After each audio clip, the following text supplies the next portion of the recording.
Hi, everyone.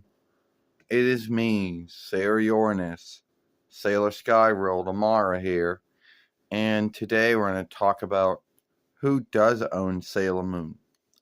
Is it the TOEI business, or is it ATHELING GOALINNGS?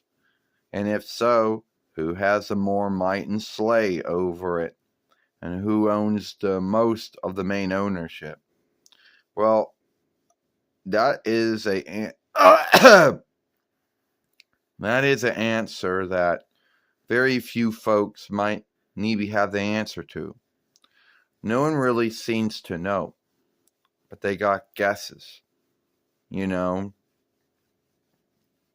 Now, here is where here is where our film really does.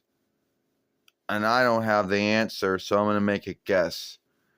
I'm going to say that it's half owned between the TOEI business and Adeline Golding's business. And who has the more might and slay when it comes to the main ownership, your guess is good as mine. First off, anytime someone ever got flagged for ownership and double right, they always say, oh, it was from the TOEI business. You know, they never said, oh, it's from Aldeling Now Golding's business. So, yeah, I guess that should tell you something. You know, but then anytime you get any clothing or dolls or whatever or games or whatever made, it always says TOEI business / Aldeling Now Golding's business.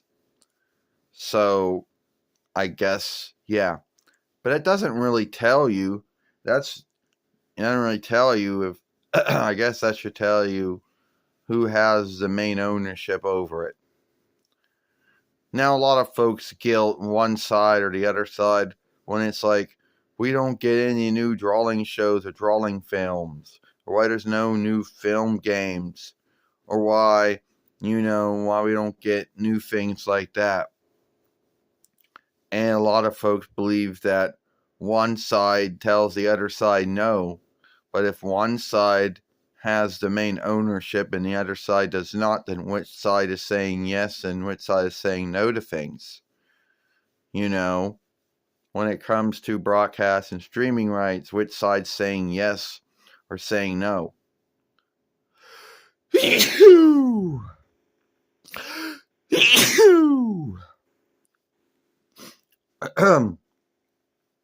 Well, sorry for those sneezes.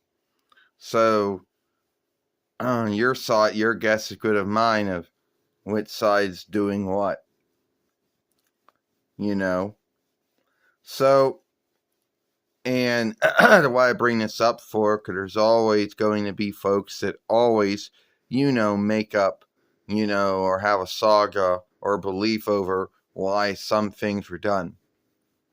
Oh, why we don't get any new, why TOEI business doesn't make any new drawing shows or drawing films, because Naoko Takeuchi or Naoko Takeuchi, however you say her kin name, or how you say her first name, doesn't want to draw any more things.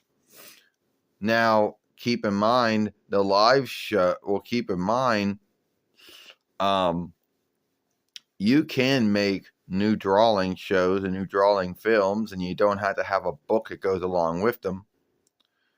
You know. Now, a lot of folks out there, like to guilt one side or the other side and say, oh, well, Adeline Goaling business doesn't get along with the TOEI business. One side doesn't want to work with the other side. Well, I don't really know there's any truth to that or not. You know? So, anyway, when it comes to the main ownership, I would think the TOEI business has the main ownership. And I would think that Adeline Goldings has the other half of the ownership over it. But who has the more might and slay, your guess is good as mine. You know? So, yeah. And I know one side likes to guilt the other side over things. They're like, oh, they do. But at the end of the day, your guess is good as mine. Over that. Well, sorry for that burp. So, at the end of the day, who do you think has the main ownership in the Might and Slay over Sailor Moon? The TOEI business or ATHELING GOALINGS business? Because at the end of the day, your guess is good as mine. For every broadcast and streaming right, for every doll being made, for every clothing ever being made, for every, I guess you call them song shows or song plays being made or being done, someone is saying yes or no to it. Someone is giving the all right for all those things to be done. To what side is doing it, your guess is good as mine. So, who do you think owns the main ownership of Sailor Moon? Because I would be struck to know what your guess is. So, if you want to watch the film that we made yesterday, with Sailor Pluto or Sailor Underworld Trista talking about where we went out to yesterday, by all means, watch this film if you want to. And I'll see you later.